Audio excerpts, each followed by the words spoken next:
You know, one of my favorite scenes in the scriptures of the Bible story for Christmas is when the angels appear on the hillside to the shepherds, announcing the birth of the Christ child. And one of the things that they say is, "Let there be glory to God in the highest, and on earth, peace, goodwill to all people." Do you remember that part of the story?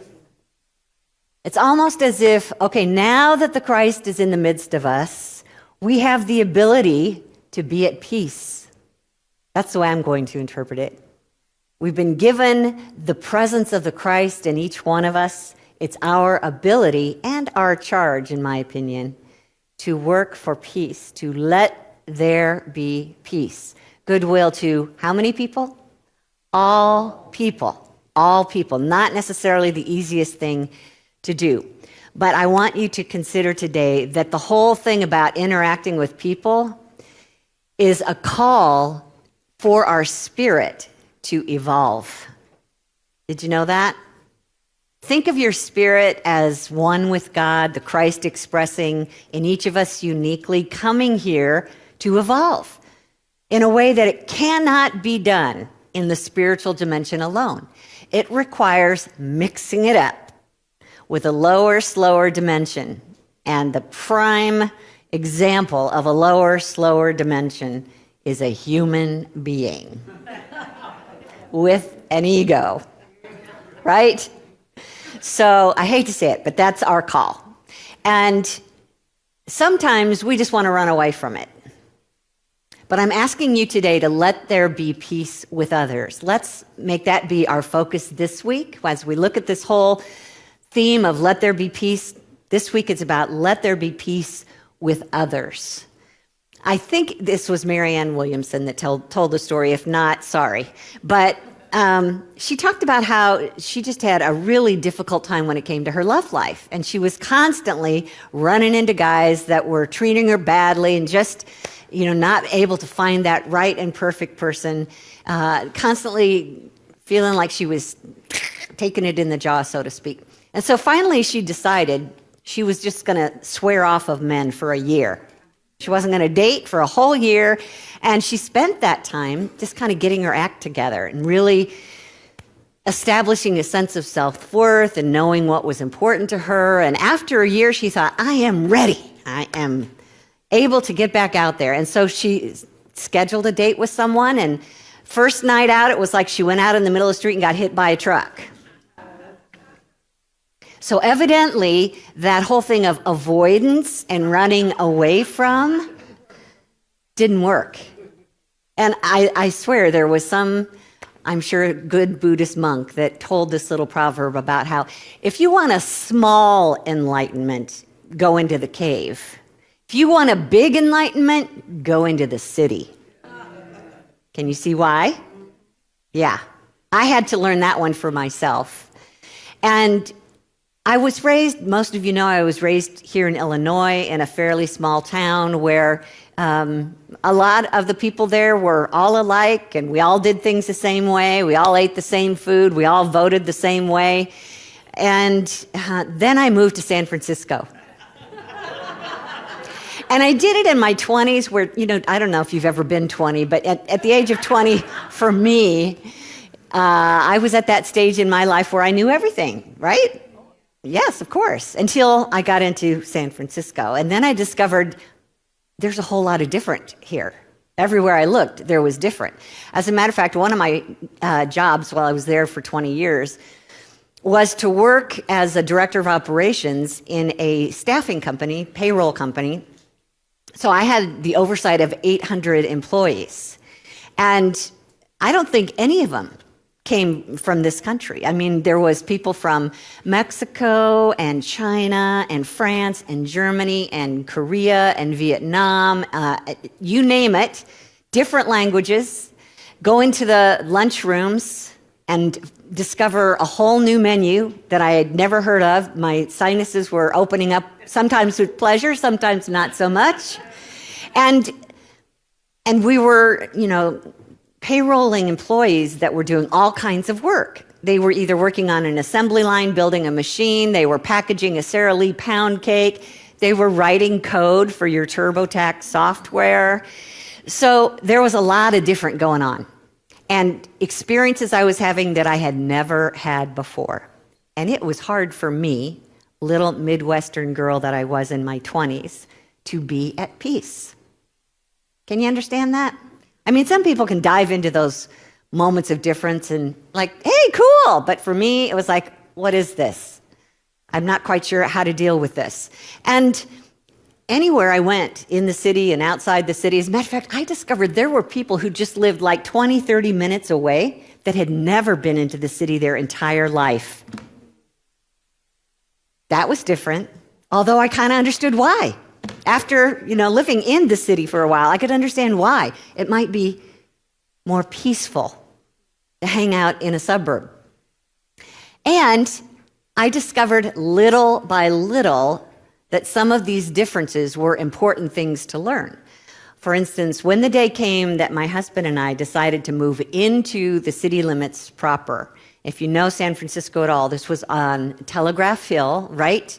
Literally like 3 doors down from Coit Tower, if you're familiar with that. It's a very huge monument there.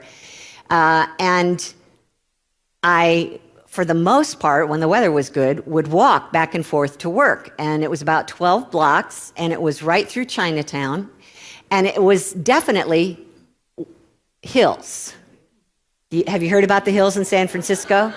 Okay, well, it turns out they're not hills, they're walls. And it's literally like you're walking up a wall. Thank goodness I learned something from someone who was different from me. The Chinese grandmas that were living somewhat near to me didn't intentionally teach me this, but by observation, I learned that in order to make it up those hills, you zigzagged up them. So just so you know, next time you visit San Francisco and you're faced with one of those hills that are right there in your face, to try zigzagging, and you might actually make it up to the other side. So differences can be helpful if you open up and allow those differences to show you the way.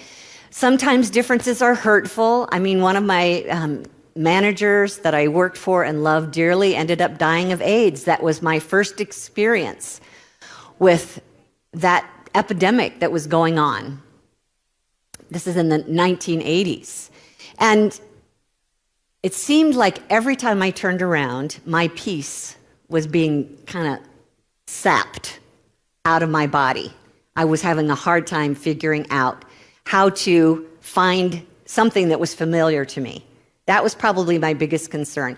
And, you don't have to move to a big city, really, to find that your peace is being robbed. All you have to do is run into somebody who votes differently than you, right? Or you see a politician on the news that is spouting things that you would not agree with, and suddenly you lose your peace. And it can feel scary sometimes about what might happen next. Irritating. I mean, one of the things that robbed my peace when I was in the city was that it took me, if I drove into work, it took me 90 minutes to get 30 miles, I guess, 20 miles. If I took the subway, then I got to see things that no one should have to watch. So I learned, I grew, and I didn't have a lot of peace at the same time. When I think about how we treat differences in our life, I had to go way back to the 4th grade. For me, that was the age where I started to notice that I was different than other kids and that it was important to be like other kids. Does anyone remember that? Yeah. Sometimes girls would call each other and find out what they were wearing. Do you remember those days? Anybody? Yeah. And if the guys didn't all make it onto the team, then they needed to just run and hide. There were certain types of unspoken rules about how we had to be the same in order to be accepted. And sometimes we just don't grow out of that. So when we become adults and we find out that people are not voting like we are, they're not living in the same neighborhoods, they're not working at the same jobs, speaking the same language, even having the same color of skin, that can cause a sense of resistance or judgment or fear in ourselves. I wonder why it is that we so easily lose our peace when it comes to people who are different. Because, honey, I'm sorry to say, We will never all be the same. If you're holding out for that, I'm sorry, I can't do anything about it. We will never all be the same. How can we still find our peace if that's the case? A lot of times you think, well, if they're that way and I'm this way, and that's right and I'm wrong, what does that say about me? Now I'm in trouble. But why does there have to be one right way? Why do we have to do it all the same? If you look deeply enough in every person, you are the same. We're different, but we are the same. Would you agree that pretty much everyone wants to be loved? Everybody needs housing, everybody needs food, everybody needs a sense to express themselves freely. We have all kinds of the same needs. We just tend to overlook that and think we're the only one. And when we start focusing on that which is different instead of that which is the same, our peace takes a vacation. So I want you to consider today that when you find yourself losing your peace about something, it might just be that you have decided, I'm separate from you, and you're not on my side, and you're not working for my good, and so I'm about to lose out. But if we look more closely, what if it has nothing to do with that idea of separation? What if Esther Hicks, let's take a look at what she has to say up here on the screen. Sometimes it seems like others have the power to negatively affect your experience, but that is never true. Do you agree with that? Only your response to them has the power to pinch you off from the naturally good-feeling person you are. What? Only your response to them, no matter how different they are, no matter how much they insist that you should think like them. Only your response to them, how much power you give them, what you believe about them. When we move into resistance and judgment, when facing someone different, it's kind of like having an autoimmune disorder. Do you know what that is? Some of you, it's when your immune system mistakenly attacks healthy tissue in the body. That's what an autoimmune disorder is. It mistakenly attacks that which is healthy in your body. And I would say that if we are attacking, resisting, judging another in some way because they are behaving differently than you, it's like you're an autoimmune disorder to yourself, because in truth, there's only one of you here. In this room, there's only one of you here. In this presence, there's only one God, one Spirit. And it's already perfect and whole. Every time we judge it and push against it, it's like we're attacking that which is perfect and whole. And it's basically ourselves that we're attacking. So just take that in for a minute. When we start facing differences, rather than say, that's not good, what's it going to do to me? Why not say, why is it good? What and how is it here for me? Have you ever thought about why there are so many differences? What if this is about that single presence that's infinite and everywhere, wanting to play a whole bunch of roles in order to experience itself differently? One conscious mind of God, but playing many roles, opposite roles, in order to experience itself in new ways. I would dare to say that that's the number one reason why this exists at all. So rather than judge the differences, now it's a chance to say, okay, how are these differences here to help me evolve? It's not just my differences. It's being able to look at everyone's differences, learn from them, maybe even dare to enjoy them. And therefore, we evolve as well as the person who is expressing differently at the same time. But ultimately, it's no one else's job to help us have peace in the world. We can have peace and be different and be with a bunch of different people. If God is going to do anything for you, it's not going to be the other person that's different.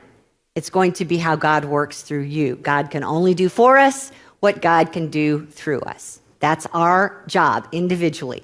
So differences and contradictions that we run into on a daily basis here, that is a call for peace and to be peace in the process of, or whichever you choose to do. Now again, Esther Hicks says, when you understand the value of differing opinions, you will reap immediate value from every relationship. And since you cannot make others change to please you, appreciating them where they are will give you peace. Listen to this sentence. Life on the path of least resistance is a delicious state of being. I want you to say that with me. Life on the path of least resistance is a delicious state of being. Don't you want to find that out? How delicious it can be?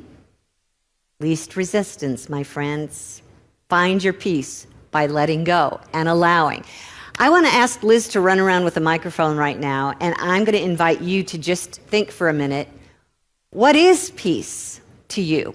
When you feel like someone's getting in the way of your peace, what would it feel like to be at peace? Raise your hand and she'll come find you. What is peace to you? Not necessarily an easy question to answer.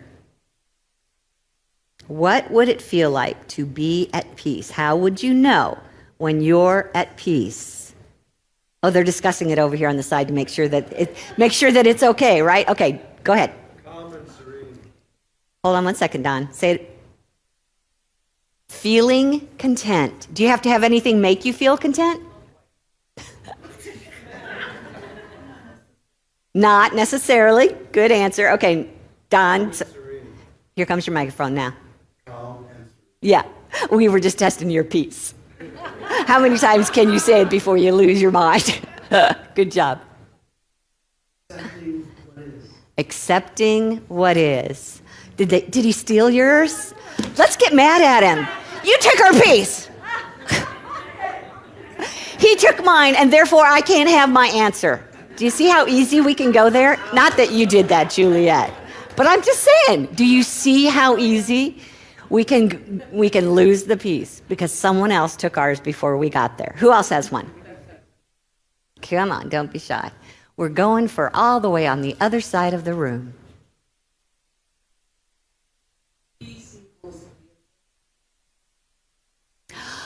Ooh, that's a good one.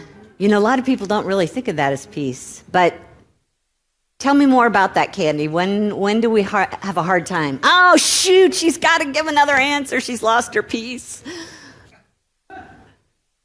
So if you're peaceful, you can take in. Your vision is clear. You're almost anticipating. Nice.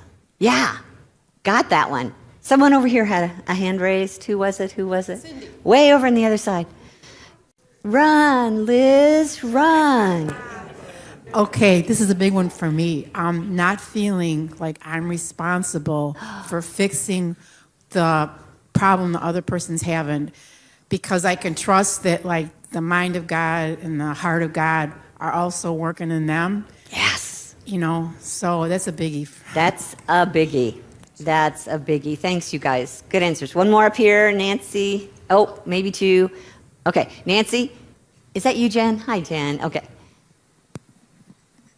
I just realized that I am at peace when I'm in the now and I'm experiencing whatever is happening around me, whether I'm in nature, my backyard here with you all, instead of thinking about what I did wrong yesterday, what I should have said, or worrying about tomorrow. So I'm experiencing the now.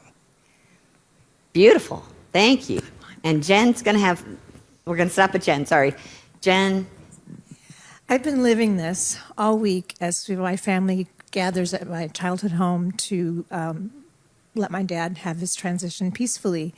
And with 9 children, all adults, it's been quite a show. And I've gone through every emotion, but this really speaks to me because I knew I needed to be here this morning instead of rushing to his side, waiting for him to die, because he's taught me about love and all of this involved. So it's like peace to me is coming to terms with it just is. And I'm just here to enjoy it and to give love. And it's phenomenal how perfect this is. So thank you. Oh, thank you. Thank you for opening your heart to that. Thank you, Liz. A lot of times our peace comes when everything is going our way. That's when we determine we can be at peace. But a true peace has nothing to do with circumstances. Open to the idea that our peace comes when we are aware of the Christ within us, when we are aware of that presence, that spirit that is our very essence, that is eternal and is already at peace. Did you know that? That your true heart, your true self, is already at peace. Not a thing that you need to do for your spirit to be calm, because it already knows it's God expressing, and there's nothing missing. There's nothing pushing against the goodness of God. It's knowing that that's hard, right? So one of the scriptures that I came across lately from Proverbs up on the screen is, those who plan peace have joy. Have you ever seen that before? That one just like, what? Those who plan peace. Anybody get up this morning planning peace? But we can. And the question is how? A couple more scriptures that I think show us how from Psalms. Abundant peace belongs to those who love your law, God law. Nothing makes them stumble if you love the law. We'll talk about that. And Isaiah, you will keep him in perfect peace, whose mind is stayed on you, Spirit divine, the Christ, name it. So what does it mean to love the law? What is the law? It's our third principle in unity, that we create our life experiences with our thoughts, feelings, and beliefs. Jesus said it this way: it's done to you as you believe. As you give, so you receive. Know the truth, it will set you free. I think there's a song there.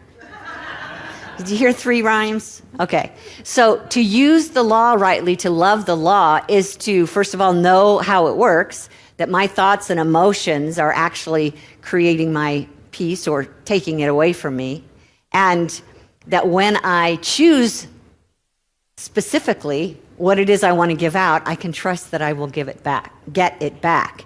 So we're going to look at ways to plan peace today up here on the screen. We're going to start with a list. And the most obvious is make time in peace. Take time daily in peace to be still.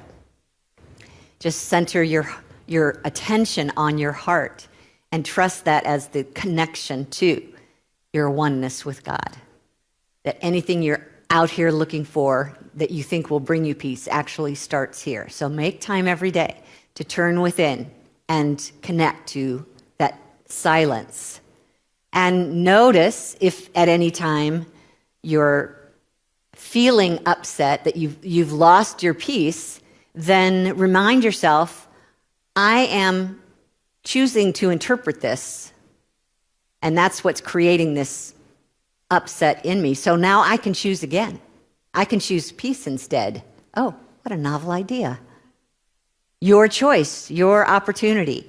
And that starts, again, by returning back to the heart, just putting your hand there and reminding yourself of that presence.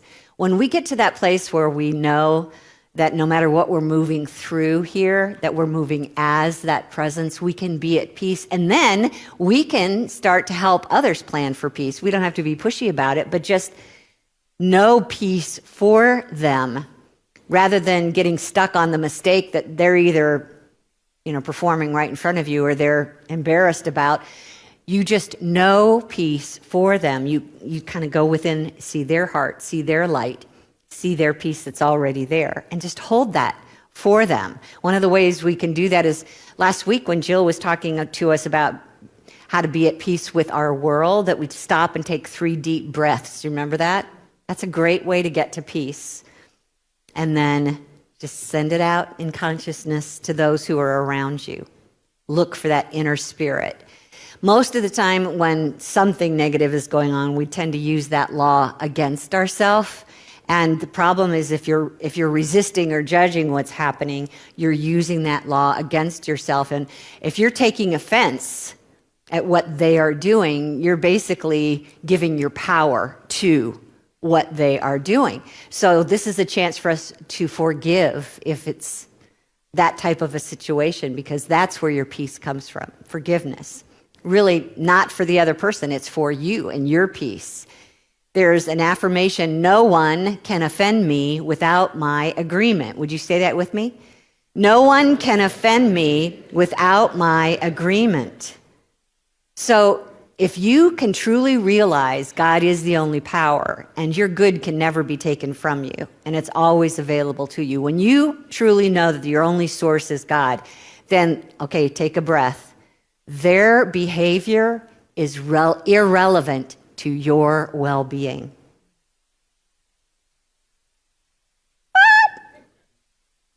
Their behavior is irrelevant to your well-being because they're not your source. So even in the midst of this odd, different, apparently harmful behavior, I'm not saying that you stand and take physical punishment, but you know what I'm saying. That we can literally get to a place where we can say, the offense never took place because I chose not to take offense. I don't need them to provide my needs for me. They can't rob me of my peace. Keep breathing, keep breathing. And then just some typical peaceful hygiene habits. One is it's okay to say no thank you if someone is asking you into an argument or to do something that upsets you in some way. No thank you is completely appropriate. Sometimes I send emails out to some of you asking if you can help me with something, and I say, and by the way, no is a perfectly acceptable answer. So that whole feeling of obligation, if your heart is not singing with it, doesn't really serve you or them. It's an easy way to lose our peace. No thank you is acceptable. You can also choose compassion even while you're in disagreement. Did you know that? You can feel compassion while you're technically disagreeing about something. You can even choose to make room for collaboration. It doesn't have to be either their way or my way. It could be our way. And honey, what you come up with together can be extraordinary compared to what just one of you can come up with. Peace can be found in the collaboration. Sometimes we're afraid to talk with people who are different than us for fear that they might say something we disagree with, and then what? Why not? Why not just talk and listen? Maybe you don't have to get into the argument, but still be able to be at peace in the relationship. It's important to listen to your body if you want to know peace, because your body and your emotions are always trying to tell you what's the best thing in this moment. So if you found yourself in one of those conversations or experiences where it's feeling rough, know that it might be time to take a time out. And that's okay. If you're tired, go rest. Come back to it later. Hopefully, our deepest peace is found in sleep. So that's okay. And let me just finish the list by reminding you that change is everywhere, just as differences are everywhere. And so probably making friends with that idea that there's a good chance today you're going to experience change in some way, unless you've got yourself really solidified in that 4th grade process. Change is everywhere. It's meant to be everywhere. And it's meant to help you evolve. We cannot evolve without people. We can't evolve without change. So I want you to know all the good stuff that comes with finding your peace. Up here on the screen, we're going to put up a list. that says, when I let there be peace, finish the sentence. So take a look. See if one of them is speaking to you. And when you're ready, say your sentence out loud, good and loud, so we all can hear it. When I let there be peace, finish the sentence. Say the whole sentence. Okay, raise your hand and we'll do this one at a time. I hear somebody in the back. Okay, Bill? When I let there be peace, I am more patient. I am more patient. Okay, Goldie. I was going to say that. Do it anyway. Say it again. When I let there be peace, I am more patient. I am more patient. Good to know. Who else? Raise your hand. Jen. When I let there be peace, I let God be God through me. I let God be God through me. Kim Char. When I let there be peace, I act more compassionate. I act more compassionately, Melinda. When I let there be peace, I am more positive. I am more positive. Thank you. Russ. I am at peace. When I let there be peace, I am at peace with others. With others. Thank you. Susan. When I let there be peace, I attract better results. I attract better results. Donna, did you have one? I'm not sure if I heard this one. When I'm at peace, I speak more kindly. I speak more kindly. Don. When I let there be peace, I am at peace with all conditions. Oh, I am at peace with all conditions. Yeah, it doesn't matter which one if you're at true peace, right? We're at peace for the same reason. Anyone else want to go? If you're raising your hand, I can't see. Right, go. Okay, is that you, Kyra? Go ahead. When I let there be peace, I am one with the abundant flow. I am one with the abundant flow. I mean, if you examine this list, man, those are good things, right? That's a good life. They're always available to us. And we already are at peace. So if we could just make that connection with the fact that our spirit is already at peace and there's nothing out there that has the power to take it from you but you, then we know what our work is, right? Go back to your source. Remind yourself of who you are. Go through that list in your mind. That'll be on a slide on our website at unityinnaperville.org. Just click on the podcast link from the menu bar, and it'll show you the slides, okay? How about taking some time in the quiet?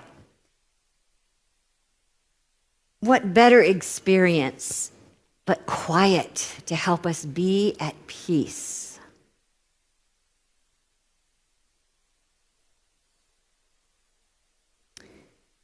And as you make time for this at home, start with your 3 deep breaths. Just imagine you're breathing in peace and you're breathing out anything but.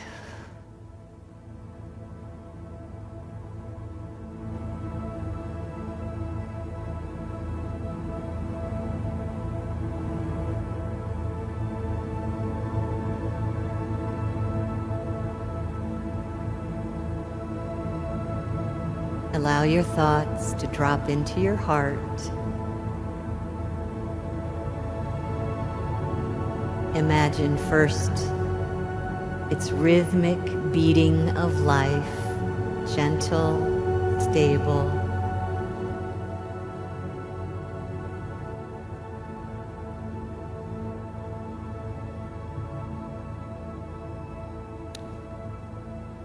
With a soft idea of peace, send it straight to the center of your heart.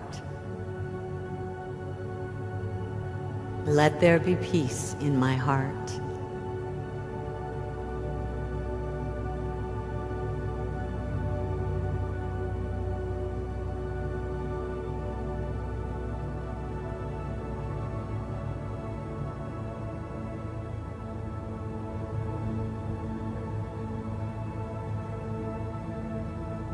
Imagine that this beautiful heart is sending life-giving blood through your entire body peacefully.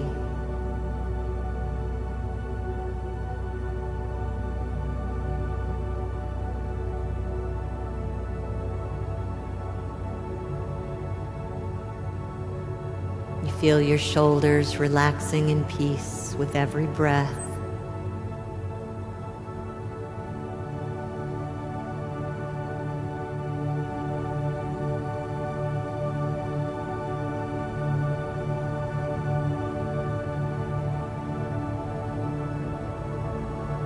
Feel your feet connecting with Mother Earth peacefully.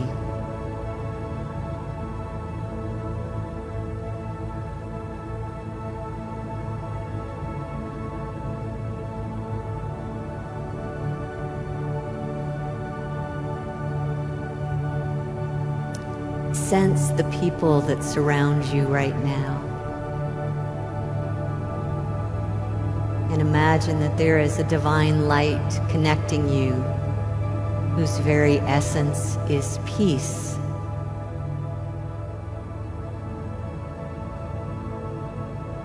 I let there be peace with others.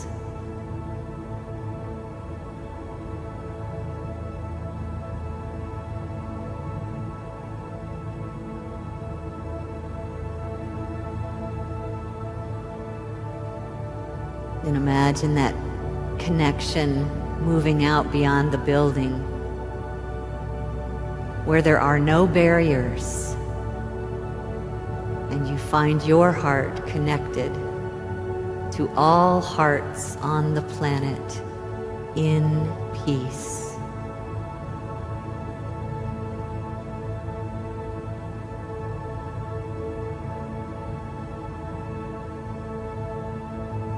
I let there be peace with others.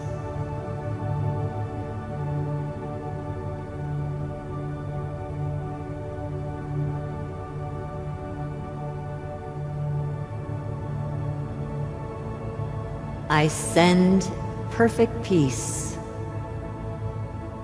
to all beings.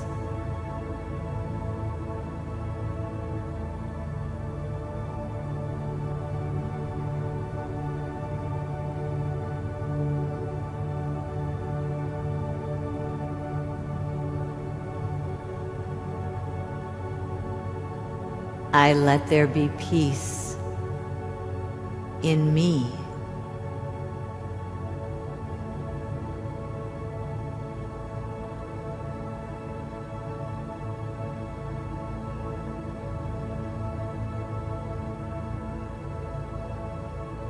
I let peace begin with me.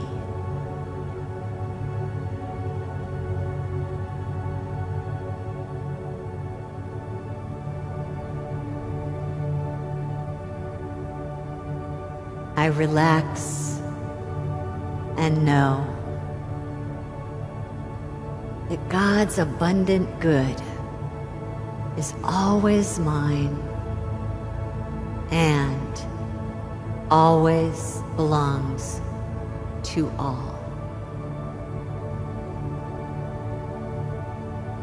There's enough good.